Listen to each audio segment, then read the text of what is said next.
friends, it's Gwen and I am back today with another scrapbooking process video. Today's share is Maggie Holmes Monday, episode 17. So on Mondays we Maggie, and today I am actually going to be using the beautiful garden party collection. So in my last video, one of my last videos, I did ask everyone what they'd like to see me create with, and garden party was a big winner.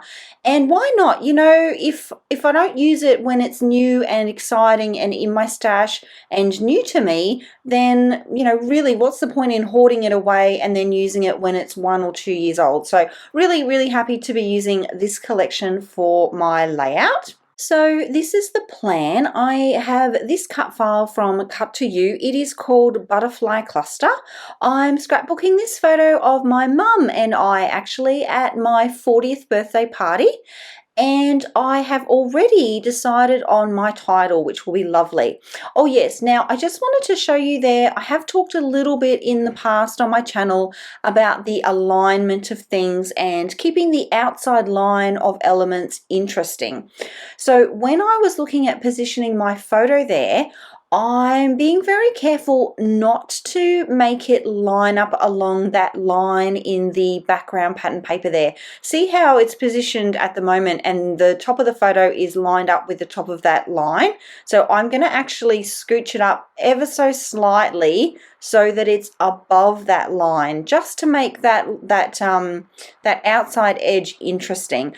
It's just a little trick. It's not a rule. There are no rules in scrapbooking, but it is a little trick that I use to help nut out the placement of things, especially with embellishment clusters.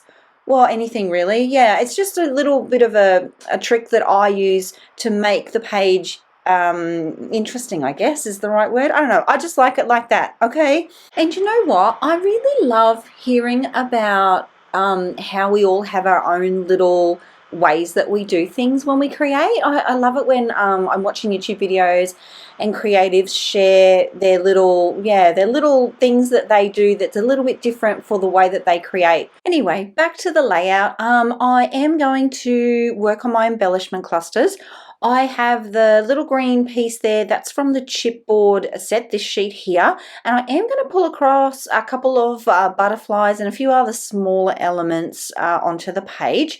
And the floral element there to the right of my photo, that is from the, I want to say Thickers sheet. Is that what it says? Let me see. Yeah, it's Thickers, but they're not really thick. They're quite thin and they're more like a foam kind of texture. They're really lovely. I really like them. So they're kind of, I would call them like a puffy sticker mixed with a foam thicker, if you get what I mean. Like if you were to combine those two things, that's kind of the texture that they are. So the plan for the flow of the page is that there will be embellishments from the top right hand corner of my photo, and then it will kind of flow down that right hand side of the page and then to the title on the left and down towards the bottom left hand corner of the page. So really just mirroring, oh, I can't even say that. Going with the flow of the cut file. Now I've also pulled out a couple of elements from the die cut ephemera. I found that the pieces in that pack were quite large, and because I had positioned a lot of the other larger things earlier, they didn't really fit with what I had already going on. So I do only end up using, I believe, the tag which is sticking out from the top of the photo, and that sentiment there that says "You are loved," that is from the die cut pack as well. But I think that's it from that one. I do pull out quite a few little bits and pieces from the puffy sticker sheet, a couple of the small butterflies, and oh yes, and then a couple of other of those thicker ones. They're again puffy but not puffy. Those ones I end up pulling out a couple more floral pieces from that as well and layer that into my clusters. Now I will say this is my second layout with this collection. The first one that I've made I haven't shared yet. You'll see that in a couple of days. And I found that there seems to be a lot of really bigger pieces, which is not uncommon for Maggie and American Crafts of late, bigger elements like from the die cut pack and the chipboard. But then there was quite a few really small elements as well. So from that thicker sheet, there's quite some small elements, and the puffy stickers are very, very small. And there, for me, there wasn't too many elements that were kind of in the middle. So I did struggle a little bit to get a big, broad variety of sizes of embellishments in my embellishment clusters. I hope that makes sense. It worked out in the end, and I really love how it turned out. But yeah, I did sort of struggle a little bit with finding the layering pieces for this page, especially in that top right hand corner of my photo. I fuss with that forever to get, you know, something up there. I looked at these hearts, they don't end up on the page. I can't even remember now, and I don't have the layout in front of me, what I ended up with.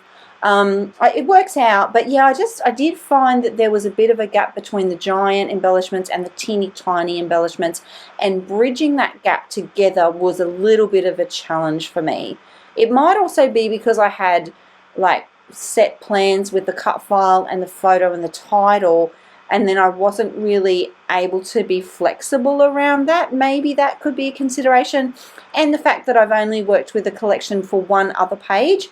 Sometimes I need to work with a collection for a couple of layouts to get the feel for it, But anyway, yeah, so there's that, and I do end up filling out that top corner of the photo. You'll be able to see the details of that in the close-up images that I will leave you at the end of the video. So quite the chatty little process for you today, my creative friends. I hope you enjoyed this one. If you like the way that I scrapbook, or the way that I chat about the way that I scrapbook, I would love it if you would give this video a thumbs up. If you're new, consider subscribing so that you can see more videos like this one, and I will see you all next time. Until then, bye.